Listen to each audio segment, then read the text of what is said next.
Oh, hey there. Greg Miller from Up at Noon, reading some Invincible. Want to see our full interview with Todd McFarlane? You already are! Dissolve! As I live and breathe, Todd McFarlane. What are you doing today? I'm hanging out with you. We're just chatting it up. Todd, first off, I have to thank you for coming on the show. Sure. Not so much because I care about the show, but it's a lifelong accomplishment of mine. In junior high, my nemesis, huge Todd McFarlane fan, we used to sketch your stuff all the time, so I just wanted to say, Chris Fernandez, you, all right? I have Todd McFarlane on my YouTube show. You got nothing, all right? So what, a family maybe? Chris Fernandez is my CEO at my corporation. Todd, you're back in the Bay Area for Image Expo. When you started Image Comics 20 years ago, did you expect this, or were you like, we're just gonna bomb out in about a year? No, actually it was interesting that our obituaries were written that first year by the critics, right? Yeah, yeah. I mean, which was, I thought, sort of odd because all of us were sort of at the top of our game. There was no way we were going to put this sort of all-star team together and fail in a year, right? Now, my attitude was, and Eric Larson, who's sort of the coolest guy of the bunch, because he's just hardcore comic, I vowed that Image would never die because all you have to do to keep it alive is to just have one book. And just out of spite to my enemies, I'll publish Spawn until I die with that Image logo on it, so it will never go out of business. Okay, good. That's what I see. Yeah. I'm a big fan of taking on enemies, as you probably picked up on. Everything in moderation. But for people who aren't, up on everything that's happened, because now you're toys, you're video games, you're everything in the whole wide world. 20 years ago, you guys get a core group together and you leave Marvel. Correct. And you go off to make Image. What happened? Why did you want to do that? Well, there were 7 of us, so ultimately that would be 7 different interviews, right? So, okay, for you, you personally, why did you want to do it? Because I'd made my career on Spider-Man, right? I'd sort of revamped the character. When I took over the book, they said, hey Todd, this, here's one of our iconic books. The character's not doing very well. You and a couple guys jump on board, do whatever you want. It's just whatever's happening now is not working. Fast forward a few years, it's at the top of the sales charts. They come along, I go, hey, I want to expand, I want to start doing my own writing, I'm going to quit Spider-Man, because I didn't want to kick the writer off the book. But I knew at this point I was a successful enough artist that I could actually go and get a writing gig as long as I tied it to my art. Yeah. Because I was winning a bunch of awards artistically, and then they said, no big deal. Some awards. So they said, hey, what if we invented another Spider-Man book for you? Yeah. I'm going, okay. I thought it was a fool's game because they were going to have a rookie writer and then sort of a veteran artist, just happened to be the same guy. But we went out there, set the sales record on that one, and it was going. It was the #1 book in the country, and it just. Every time I was in town or every time I was on a conversation, it seemed like they were always just nattering at this book. They weren't advertising it. They wanted me to redraw stuff. They wanted me to fix stuff. And the reason was, at its core from my perspective, was because it was too successful. Now the audience is so big, we have to now pay attention to it. But when nobody was paying attention to it, they're like, do whatever you want creatively. Yeah. And then all of a sudden, all those things that made it a top seller weren't good enough. And now they wanted to jump back on the train and become the conductor. And eventually they just wore me out. There was one panel in one book they needed me to redraw, and I just said, I'll do it, but gentlemen, I'm telling you, I'm done after this. And on top of that, we were having our first child, my wife and I just need a break from all this. I got to get away from it. I need a break. I'll go start my own company. It might not do so great. We'll be all right. Right. Okay. Whoa. I'm sure your wife was like, great. Yeah, I'll take care of the kid. You're holding the finances down. I was the only guy who took time off, right? Yeah. All the other guys were afraid that if they had any kind of break in their career, that they'd be forgotten. But we were in New York to go and tell Marvel that we were going to leave. We recruited the night before Jim Lee and Mark Silvestri. Mark Silvestri just happened to be in the hotel that we were in. If Mark Silvestri had stayed in another hotel, he wouldn't have been with Image, right? So sometimes those sort of serendipitous sort of moments come along. We then, Rob Liefeld and Jim Lee and myself, went up, talked to the head of Marvel, said we're quitting. Here, we're not negotiating. We don't want anything. We're just quitting. Here's our reasons why. By the way, I would sort of close some of these reasonings because you might have another 7 guys next week and 7 guys the week after. Why do you want to start bleeding creative people? Yeah. We then walked over to DC, gave them the same conversation.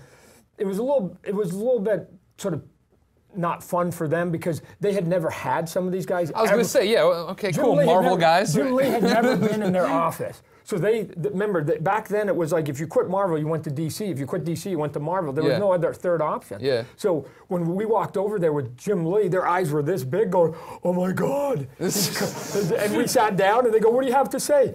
We're not working for you guys either. And they were like, oh. What do you have to say? We're quitting. You don't work here. That's what makes this so difficult. Right. So we told them we were leaving. And I remember in that meeting that they were going, I don't understand why. Why don't you guys come to DC?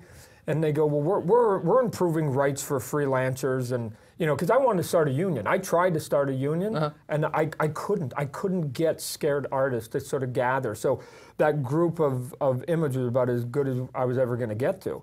And I remember in that meeting them saying, well, we just created a new contract that's going to be better for freelancers, and their life's going to be better. And I go, well, just so I'm clear, let me ask you one question. When you decided to create that contract that's going to make the creative world better, did you actually ever talk to one creative person? And when they gave me the pregnant pause, I knew what the answer was. It was that sort of insulting stuff that, like I said, I got tired of it.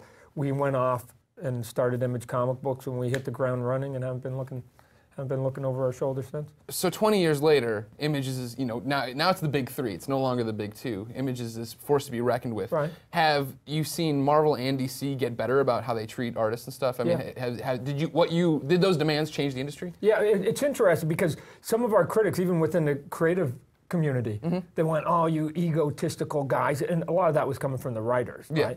So that you go, oh, you even the colors or the letters, they didn't like us going off because we all of a sudden had this huge success and we were making gobs of money because we own the whole pie now, right? Before we got a sliver of the pie, we owned the whole pie. You're baking the pie, so you can do whatever you want. Right. So I mean, this is again sort of off topic. People say, well, you were afraid that you weren't going to fail, that you were going to fail, and I went, no, because if you get 1/50th of a pie, then all we had to do was sell 1/50th the amount of comic books, and we would have made the same living. But instead, what ended up happening, we actually sold the same amount, but we got 100% of it. So we were going, wow, we're okay, right? And those were the things that ended up, I've been able to bank some of that money, so I was able to start some of my other companies a little bit. Yeah, you've later, had a few, right? You got some toys. I hear they're doing all right. Again, for me, Mom sort of says a couple things. They're not all right. One of them, never tell a lie. That one's a false one because I do it every day and I make a living, right? You just make stuff up and people pay you money. So Mom was wrong on that one. Don't listen to your mother. But don't put up your eggs all in one basket. That one was true. Okay.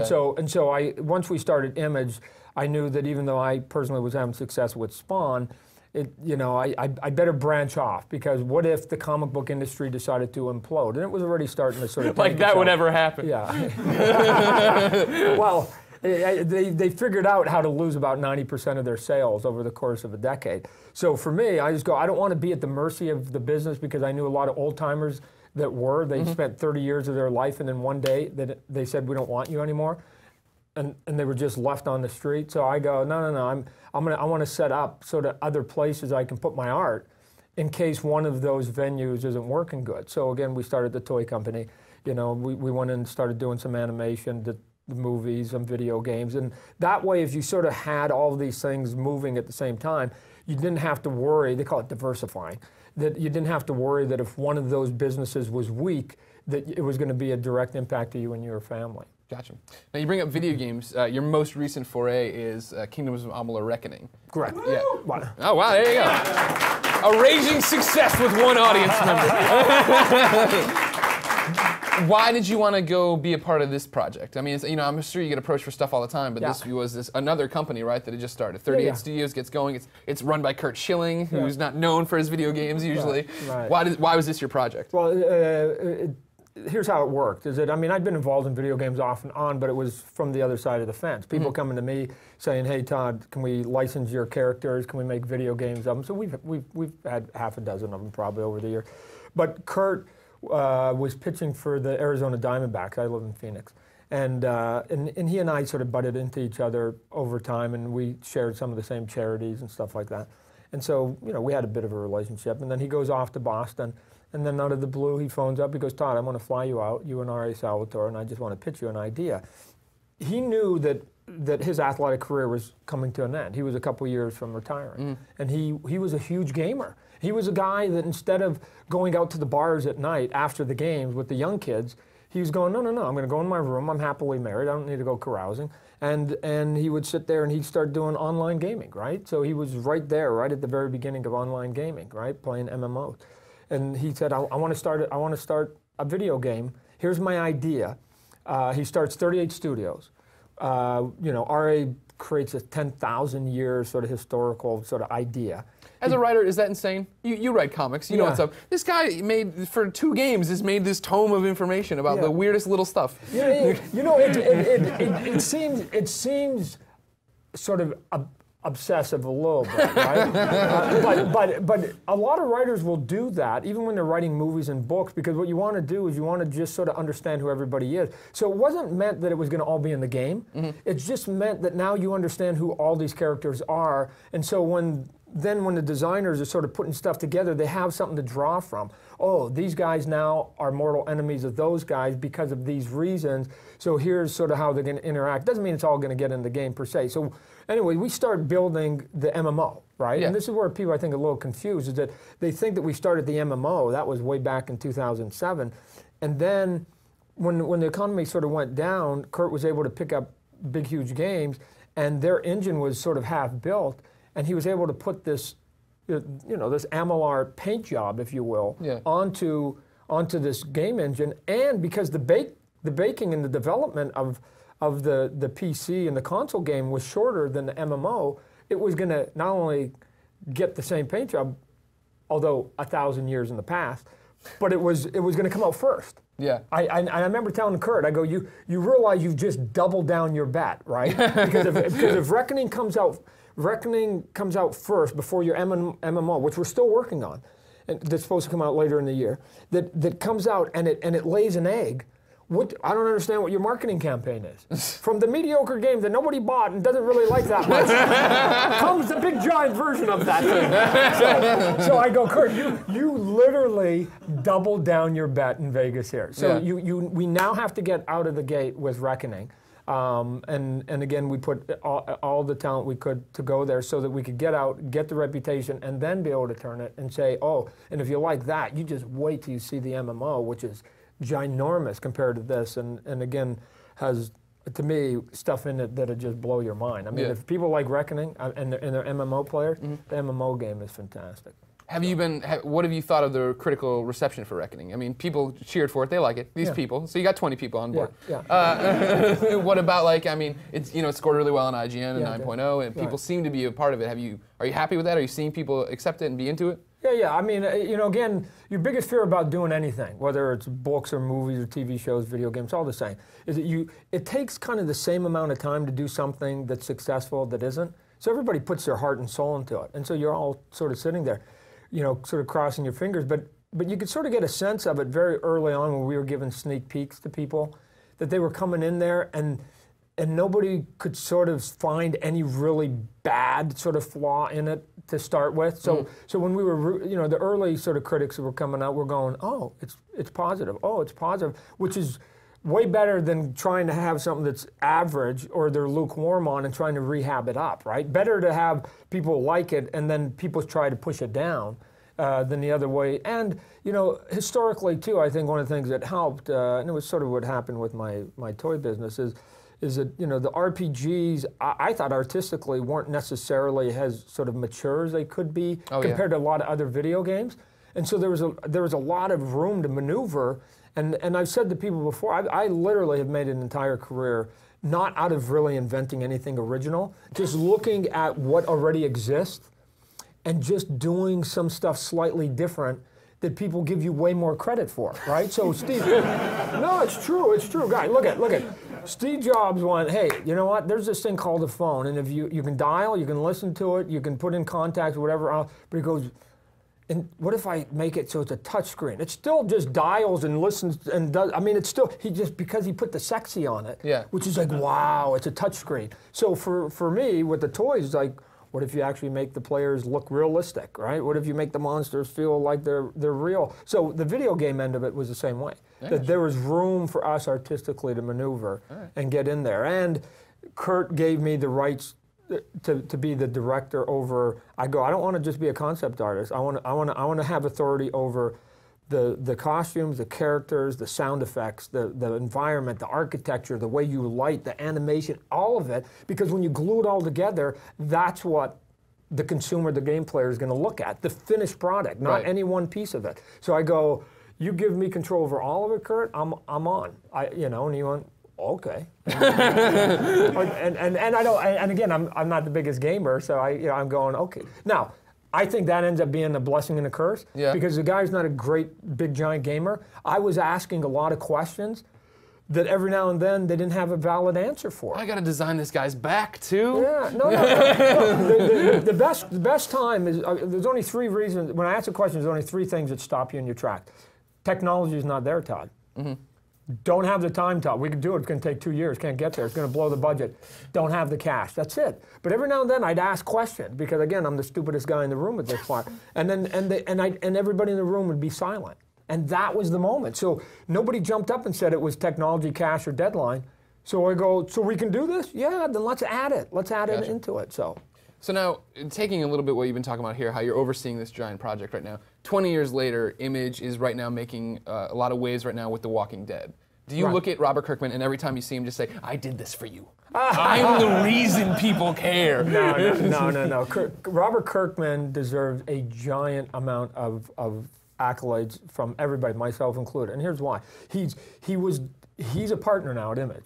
And he became a partner at Image, and he's the first writer. And we told writers, and again, like I said earlier in the interview, our biggest critics were writers, because they were going, how are those guys writing those schlocky books and doing the art and making so much money, and they wanted it.